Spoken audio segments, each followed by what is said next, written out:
Every Sunday, as we prepare to move from our worship in word to our worship and sacrament, the pastor stands up before the congregation and states, "The peace of the Lord be with you always." And the congregation responds, "And also with you." The passing of the peace is one of the oldest and most misunderstood parts of our liturgy. We often associate it as a time to greet old friends or new attendees. But this is not its purpose in our worship. It is not a time to say hi or see the people that you like and miss.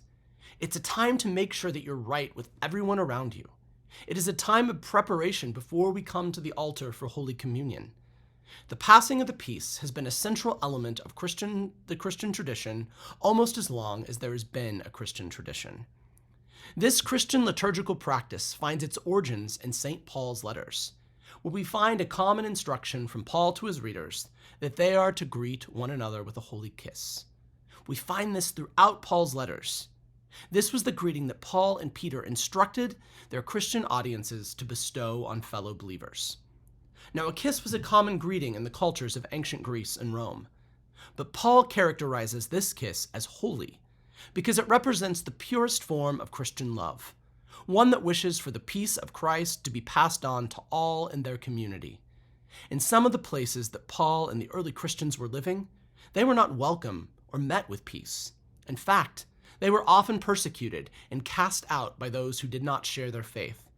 Thus, the kiss of peace between believers acknowledged the embracing of a new community and the hope that God would send his peace to be among them. The kiss of peace soon developed into a liturgical practice that was typically associated with the Eucharist or Holy Communion. While explaining the purpose of this practice, St. Augustine said, "The peace be with you is said, and the Christians embrace one another with the holy kiss. This is a sign of peace. As the lips indicate, let peace be made in your conscience. That is, when your lips draw near to those of your brother, do not let your heart withdraw from his. Hence, it's a great and powerful sacrament." Augustine and other early Christians recognize that the peace of Christ that comes to us through the cross is deeper and richer than any peace that we can obtain or pass on our own. When we pass the peace of Christ, we are expressing that the very nature of our community is one that is founded in love, grace, and peace, that Christ continually extends to us through his cross. Over time, the passing of the peace has lost much of its significance. However, it is a sacred extension of the grace that Jesus offers, and an expression of the values that we wish to define our community.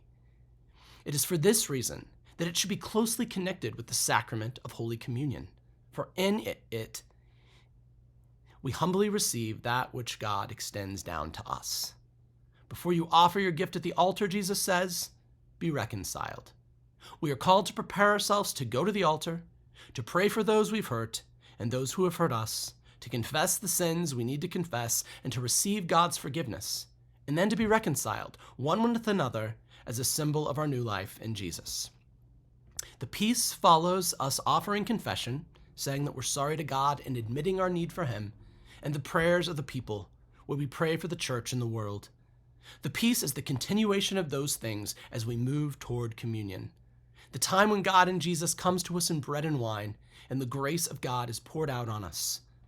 Through it, we can go to the altar with clean hands and a full heart, and receive the gifts that Jesus makes available to us, his body and blood given in love for us. So instead of reducing the passing of the peace to a simple time of greeting, let's take the opportunity to reflect on the sacred practice that has been passed down to us by our Christian sisters and brothers who have gone before us.